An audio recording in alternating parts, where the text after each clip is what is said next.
आज की top headlines कुछ इस प्रकार है। हाल तेजस मार्क 2 निर्माण की शुरुआत से पहले F414 उत्पादन की शुरुआत करेगी। भारतीय वायुसेना सुखोई 30 MKI के लिए स्वदेशी रेडार में सुधार के बाद भारतीय मिटेओर BVRM प्राप्त करने की आशा रख रही है। MRFA यूरोफाइटर कंसोर्टियम भारत के लिए रणनीति में परिवर्तन की योजना बना रहा है। प्रधानमंत्री के अमेरिका दौरे के दौरान संभावित जेट इंजन सौदे का लेन देन भारतीय एरोस्पेस को पुनर्निर्भर बनाने की संभावना है। पीएम मोदी की कायरो यात्रा, भारत का लक्ष्य तेजस LCA और मिसाइल बिक्री में इजिप्ट के लिए उन्नति, एल हकीम मस्जिद का दौरा और शहीद भारतीय सैनिकों को श्रद्धांजलि। रक्षा मंत्री राजनाथ सिंह ने वियतनामी रक्षा मंत्री के साथ बातचीत की और INS किरपान मिसाइल कोरवेट का उपहार दिया।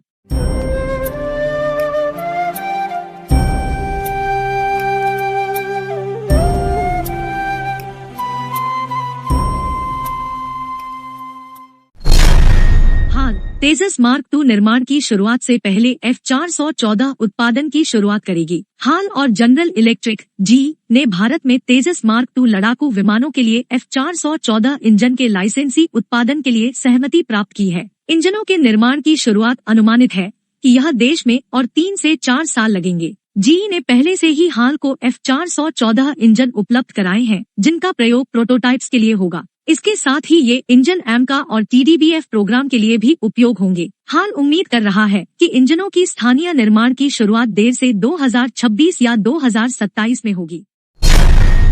भारतीय वायुसेना सुखोई 30 MKI के लिए स्वदेशी रेडार में सुधार के बाद भारतीय मिटेओर BVRM प्राप्त करने की आशा रख रही है। 2005 में यूरोपीय MBDA कंसोर्शियम ने भारतीय वायुसेना को सुखोई 30 MKI लड़ाकू विमानों में मीटिओर BVRM की एकीकरण की पेशकश की, लेकिन 2018 तक यूरोपीय निर्माताओं ने भारतीय सरकार को सूचित किया कि उन्होंने इसे इजरायली या रूसी रडार में एकीकृत नहीं करेंगे। इसका मतलब है कि सुखोई 30 MKI के अपग्रेड प्लान में बदलाव का सामना हो रहा है। हालांकि एक नया रडार विकसित करने के साथ भारतीय वायुसेना अब भी मीटिओर BVRM की आशा रखती है और उम्मीद है कि यूरोपीय MBDA कंसोर्शियम को इस बार कोई आपत्ति नहीं होगी।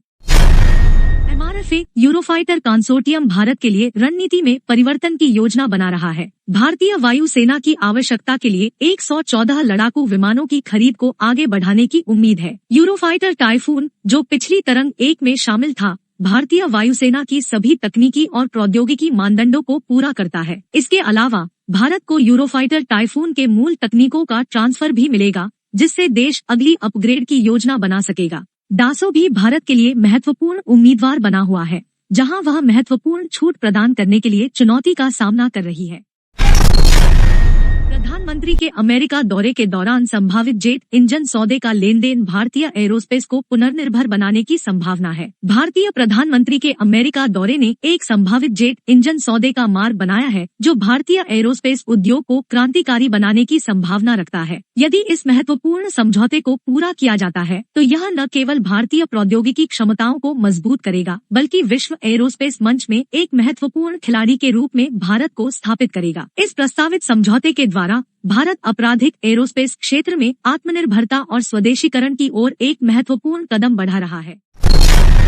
मोदी की कायरो यात्रा, भारत का लक्ष्य तेजस LCA और मिसाइल बिक्री में इजिप्ट के लिए उन्नति, एल हकीम मस्जिद का दौरा और शहीद भारतीय सैनिकों को श्रद्धांजलि। प्रधानमंत्री नरेंद्र मोदी की कायरो यात्रा के दौरान भारत उम्मीद कर रहा है कि तेजस लाइट कॉम्बैट एयरक्राफ्ट LCA और मिसाइलों की इजिप्ट को बिक्री के मामले में प्रगति होगी। यह भारत के रक्षा क्षमताओं को आधुनिकीकृत करने और अमेरिका के साथ रणनीतिक साझेदारी को मजबूत करने की प्रमुखता को दर्शाता है। तेजस LCA एक्सपर्ट सर्वेलेंस और जासूसी क्षमताओं के लिए प्रसिद्ध है, जो भारत की खुफिया सूचना संग्रह और सीमा सुरक्षा ऑपरेशनों को महत्वपूर्ण रूप से सुधारेंगे। इजिप्ट को मिसाइलों के साथ तेजस LCA की बिक्री करने के बारे में वार्ता करने के लिए यह यात्रा महत्वपूर्ण है। प्रधानमंत्री नरेंद्र मोदी अपनी पहली मिस्र यात्रा के दौरान 11वीं सदी की अल हकीम मस्जिद का दौरा करेंगे और पहले विश्व युद्ध में मिस्र के लिए लड़ते हुए शहीद हुए भारतीय सैनिकों को भी श्रद्धांजलि देंगे। रक्षा मंत्री राजनाथ सिंह ने वियतनामी रक्षा मंत्री के साथ बातचीत की और INS किरपान मिसाइल कोरवेट का उपहार दिया। रक्षा मंत्री राजनाथ सिंह ने सोमवार को वियतनामी रक्षा मंत्री जनरल फान वान जियांग के साथ बातचीत की। वियतनामी रक्षा मंत्री वर्तमान में भारतीय दौरे पर है और इस मौके पर दोनों देशों के रक्षा मंत्रालय के शीर्ष अधिकारियों और विदेश मंत्रालय के कार्यकर्ताओं ने भी इस मीटिंग में हिस्सा लिया। मीटिंग में दोनों पक्षों ने द्विपक्षीय रक्षा संबंधों को सुधारने और साउथ चाइना सी जलस्थल की स्थिति की समीक्षा करने पर जोर दिया। साथ ही वे सामुदायिक और वैश्विक मुद्दों पर भी चर्चा की। इस अवसर पर भारतीय रक्षा मंत्री राजनाथ सिंह ने घोषणा की कि भारत वियतनाम को स्वदेशी रूप से निर्मित मिसाइल कोरवेट INS किरपान का उपहार देगा। इसके साथ ही दोनों देश सहयोग करेंगे रक्षा उद्योग, समुद्री सुरक्षा और बहुराष्ट्रीय सहयोग में। रक्षा मंत्री ने इस उपहार को वियतनाम पीपल्स नेवी की क्षमताओं को बढ़ाने के लिए एक माइलस्टोन माना है।